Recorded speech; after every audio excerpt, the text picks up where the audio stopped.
ஆண்டவராகிய இயேசு கிறிஸ்துவுக்கு ஏதாவது செய்ய வேண்டும், அவருக்கு எவ்வாறு ஊழியம் செய்ய வேண்டும் என்று கவலையோடு இருக்கிற சகோதர சகோதரிகளே, இன்று இயேசு கிறிஸ்து உங்களுக்கு ஒரு வசனத்தை தருகின்றார்.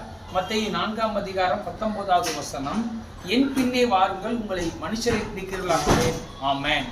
இப்ப இந்த வசனமானது அப்போஸ்தலனாகிய பேதுருவை குறித்து ஆண்டவர் சொல்கின்றார். பேதுரு மீன் பிடிக்கிறவனாக இருந்தபொழுது இயேசு கூப்பிட்ட பிறகு எல்லாவற்றையும் விட்டுவிட்டு இயேசுவை பின்பற்றினார். அதனால் இயேசு அவரை மனிதரை பிடிக்கிறவர்களாக மாற்றினார்.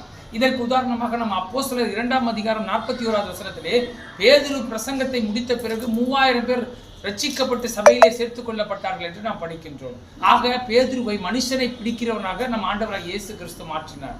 அதுபோல இன்று உங்களை மனுஷனை பிடிக்கிறவர்களாக மாற்றி அவருடைய ஊழியத்திலே உங்களை பங்கு பெற வைக்க இயேசு இன்றே உங்களை அழைக்கிறார். சகோதர சகோதரிகளே, இன்றே இயேசுவிடத்தில் ஓடி வருவோம். அவருடைய பிள்ளைகளாக மாறி நாம் பரலோகத்தை பெற்றுக்கொள்வோம். இயேசு உங்களை